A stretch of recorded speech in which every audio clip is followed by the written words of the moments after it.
શ્રી પાર્શ્વ પ્રેમ 24 જિનેશ્વર ધામનો ભવ્ય અતિ ભવ્ય પ્રાણ પ્રતિષ્ઠા મહોત્સવ યોજાશે। પરમ પૂજ્ય ગચ્છાધિપતિ શ્રી કુલચંદ્ર સુરેશ્વરજી મહારાજ સાહેબની પ્રેરણાથી તથા પૂજ્ય પન્યાલ શ્રી ફૂલદર્શન વિજયજી મહારાજ સાહેબના માર્ગદર્શનમાં નિર્માણ પામેલા શ્રી પાર્શ્વ પ્રેમ 24 જિનેશ્વર ધામ એ જૈન તથા દ્રવિડ શૈલીના સમન્વયયુક્ત વિશ્વનું પ્રથમ જિનાલય છે કે જેમાં સુંદર કલાકૃતિ યુક્ત જિનાલય, ભોજનશાળા, ધર્મશાળા, બીમાર વૃદ્ધ, સાધુ અને સાધ્વીજીના ભગવંતોના સ્થિર વાસ માટેનું વૈયાવચ ધામ પણ નિર્માણ કરેલું છે।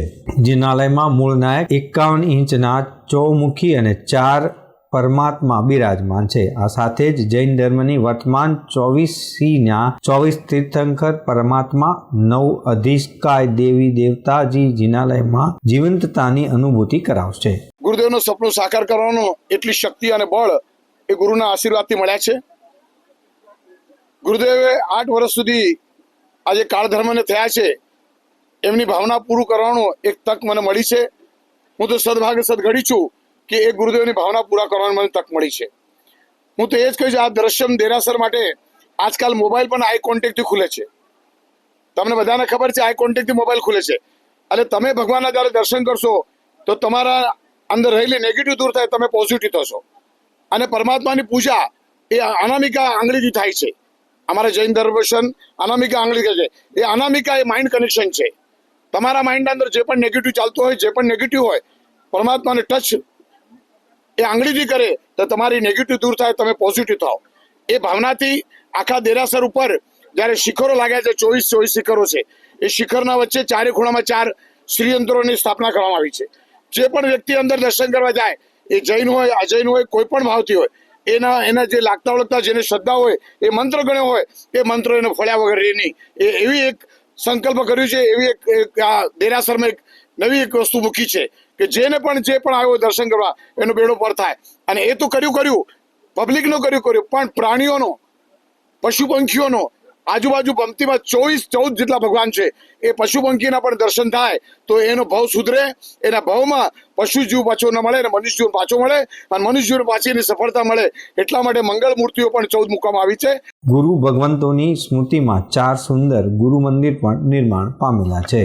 આ જિનાલય સંગેમરમરના પાશાપણથી નિર્માણ થયેલી દક્ષિણી શૈલીનું કલાકૃતિયુક્ત શ્રી પાર્શ્વ પ્રેમ 24 જિનેશ્વર ધામ અમદાવાદ તથા સમગ્ર ગુજરાતભરમાં ઐશ્વર્ય સમાન કલાકૃતિ છે, જેનો ભવ્ય અતિભવ્ય પ્રતિષ્ઠા મહોત્સવ તારીખ 29 નવેમ્બરથી પ્રારંભ થયેલો છે। એકાદશી મહામહોત્સવ અને પ્રતિષ્ઠા મહોત્સવ દરમિયાન દરરોજ વિવિધ ભક્તિમય કાર્યક્રમનું આયોજન પણ કરાયું છે। 6 ડિસેમ્બર શુક્રવારે પરમાત્મા દીક્ષા કલ્યાણક અંતર્ગત પરમાત્મા દીક્ષા વર્ષીદાનનો ભવ્ય વરઘોડો તથા રથયાત્રાનું ઉજવણી થશે।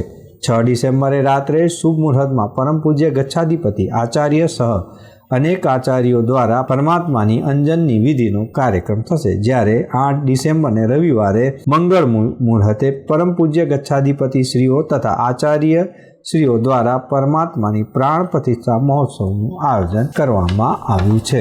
આ સંકુલ દ્વારા, આ દેવાલય દ્વારા, આ જિનાલય દ્વારા આખા એક ગુજરાતને, આખા દેશને એક સરસ મજાનો સંદેશ મળે કે આપણે ઇન્ફ્રાસ્ટ્રક્ચર ગમે તેટલું ઊભું કરી લઈએ, 25-50 માળ કે 100 માળના બિલ્ડિંગો બનાવી લઈએ, પણ એકચ્યુઅલી આપણું સ્થાપત્ય આ છે, આપણી પૂર્વ પરંપરા આ છે, આપણું શિલ્પ આ છે, આપણી આ પરંપરા છે, અને એ પરંપરાને જીવંત રાખવી જ જોઈએ। અને એ આશયથી આપણી ગુજરાતની, એક ભારતની અસ્મિતા જળવાયેલી રહે અને ગુજરાતનો અને ભારતનો ડંકો આખા વિશ્વભરની અંદર વાગે। દેશ વિદેશથી લોકો અહીંયા આવશે, દર્શન કરશે અને કહેશે કે ના, આ ભારત દેશમાં, ગુજરાતમાં આવું એક અદ્ભુત જિનાલય છે, અદ્ભુત દેવાલય છે, અદ્ભુત મંદિર છે। અને એવા એક શુભ આશયથી આવું સરસ મજાનું અહીંયા એક કેન્દ્ર ઊભું કરવામાં આવ્યું છે। અને એ કેન્દ્રના અંદર જીન શાસનની અંદર 24 તીર્થંકર પરમાત્મા મુખ્યત્વે કહેવાય કે જે આદિનાથ પરમાત્માથી શરૂ કરીને મહાવીર સ્વામી પરમાત્મા સુધીની આખી એ પરંપરા, અને એ 24 તીર્થંકર પરમાત્માના એક સાથે દર્શન થઈ શકે। તમે કોઈ પણ દેરાસરની અંદર જાઓ, ત્યાં 2 પરમાત્મા હોય, 3 હોય, 5 હોય, 7 હોય, 9 હોય, એનાથી વધારે ના હોય। બહુ જવલ્લે એવા દેરાસરો હોય, બહુ જૂજ એવા દેરાસરો હોય કે જ્યાં 24 તીર્થંકર પરમાત્મા અને જીન શાસનના જેટલા પણ અધિષ્ઠાયક દેવી દેવતા છે બધાના તમને એક સાથે દર્શન થઈ શકે.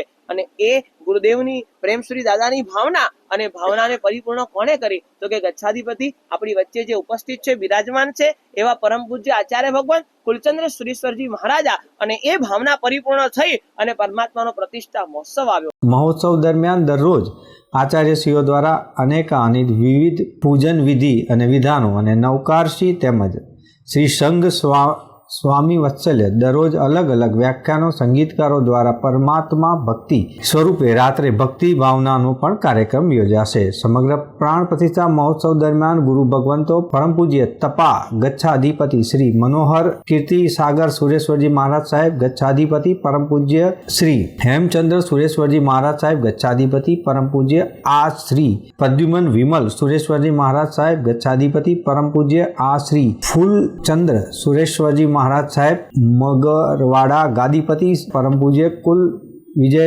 મહારાજ સાહેબ તથા અનેક આચાર્યો, સાધુ સંતો, સાધ્વીજીઓ, ભગવંતો અને શ્રેષ્ઠીઓ આ કાર્યક્રમમાં ઉપસ્થિત રહેનાર છે.